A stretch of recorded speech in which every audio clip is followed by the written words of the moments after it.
J. Wah writes, "Finally, and I'm oppressed, whole for me, thanks but no thanks. I'd prefer not to be told that holding the biggest burden I can muster is oppressive to myself. Peterson's teachings have restored my faith in humanity, whereas you and Mike are just pushing back in the direction of hopelessness. I don't think you're completely wrong, just that you're throwing the baby out with the bathwater on this one. Question, is this in defense of men going their own way?" Thank you for the comment, Jay, and I have to respectfully disagree with something that you said. Holding the biggest burden? You're not holding the biggest burden. It takes more courage for a man to face shame than fear. Recognizing vulnerability is a source of shame for men. Therefore, bearing witness to your vulnerability is the biggest burden a man can carry. Now, is this in defense of men going their own way? I don't think they need to be defended. I'm talking more about recognizing women as moral agents responsible for the state of decay in the world than I am about defending any particular man's reaction to that. My point in saying what I'm saying is simple. Throughout history, women's primary social role, not physical, not reproductive, is connected to the individual man's actions to the greater work, is to connect the individual man's actions to the greater work of society. Once again, I'll use Rome as an example because it's the best one. Roman men provided for and protected Roma, the female personification of Rome itself. That was the context for their individual actions, how they tied their cooperative competition into the greater work of Roman society. Is there a Roma right now? We used to have a Lady Liberty, the personification of due process, freedom of speech, civil rights. Where is she now? Look with clear eyes. Right now, the primary narrative connecting men's actions to a great work is patriarchy theory. Most women believe in it, even if they don't call themselves feminist.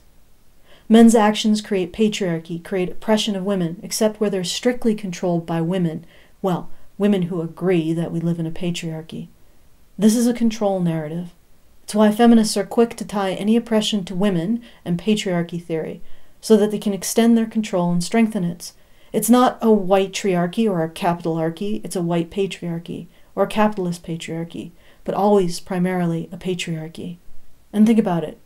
If you can say that all men's actions and women's actions are patriarchy, are oppression of women, unless your brand of moral outrage gives its seal of approval, then you have set yourself up as the arbiter of the rightness and wrongness of all human endeavor. This ability women have to take the actions of individual men and connect them to a great work is a power and a choice that women exercise. Roma was created by Roman women choosing to embody the virtue of forgiveness for tribal transgressions, to set aside individual injury and retribution to promote group unity. Women aren't base clay. They are individuals making moral choices different than those of men, in aggregate at least, but moral choices with profound consequences. And right now, the choices women are making to teach patriarchy and oppression of women narratives are enabling one small group of politicos to set up a nice fat theocracy for themselves. Now, moral tyranny is one result. The other result is insanity, because some people react to this narrative that everyone's actions are creating a society that harms women and children. Well, not women and children, I mean minorities, women and minorities, with a compulsion to tear all social institutions to pieces. Almost understandable one considering the narrative. And all of this is because women are choosing to use their power to tie individual men's actions to the great work of society to some very bad ends for selfish reasons. The only way we stop this is for men to pick up the burden of vulnerability despite the pain of shame and tell women, this is what you are doing to us and society with your choices. Until men stop running away from that burden, we don't know if women are doing this because they're monsters, devouring mothers, or if they're doing it because no one is telling them that something has gone wrong. The only thing preventing men from picking up the burden is fear. If you need to hear me call it cowardice, so be it. It's cowardice, Jay. But until men pick that burden up, we are not walking out of this alive. Vulnerability's victimhood, denying these things, form the basis of the male identity. Accepting the burden of vulnerability is to be cast out from social approval for men. The story of Penelope is that she waited for her husband Odysseus for 20 years, despite everyone in her kingdom thinking him dead. Suitors came to vie for her hand, but she defied them all in secret by tearing apart her bridal veil's weaving each night.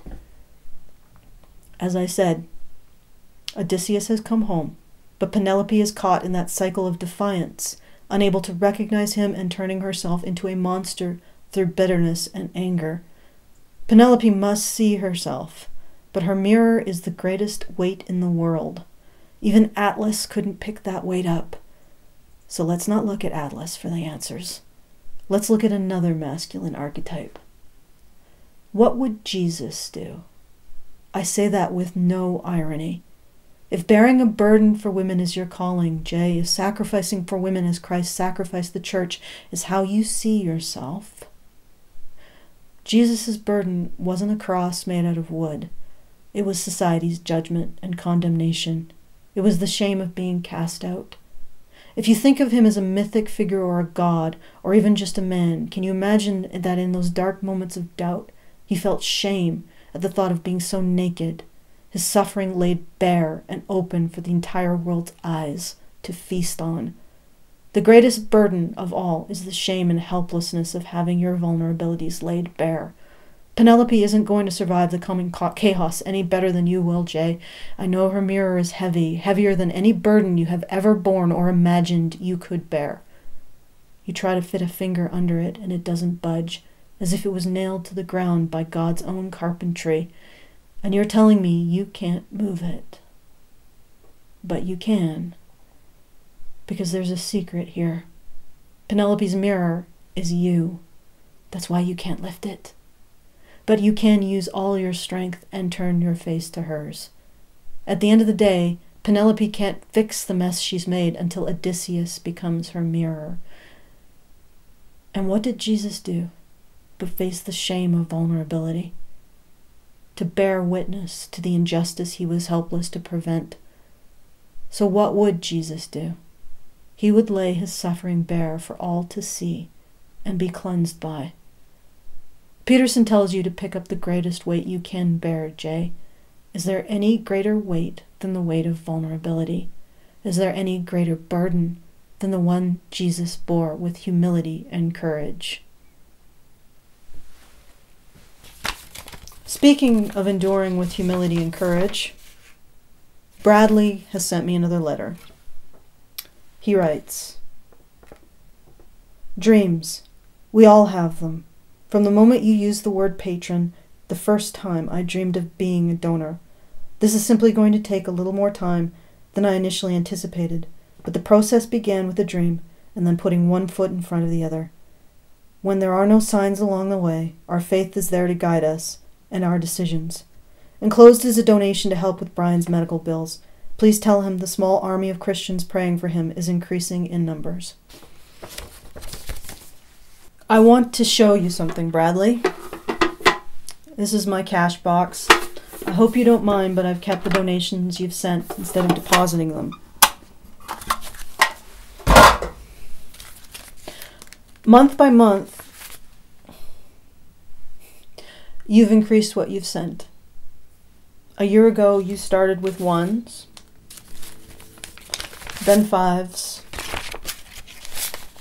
and tens, and now you're sending 20s. And facing these issues, you bear the greatest burden there is. And not just that, despite your personal trials, you're still reaching out to try to make my burden lighter. I think you're as wise as the Magi, Bradley. You've thrown your lot in with the group of people, men and women supporting each other. We may be a shot in the dark, but at least we're going the right way. And who knows, what we got could be catching. Men and women recognizing each other's burdens and responsibilities. Women helping men, helping women, helping men. What a world that would be. I'm not telling men to be victims. I am offering them the opportunity of fighting for someone who will fight for them. Hold fast, Bradley. Keep fighting for a better world. For a better world with us. I'll hold a spot open for you in our Discord until that day your dream comes true. Thank you.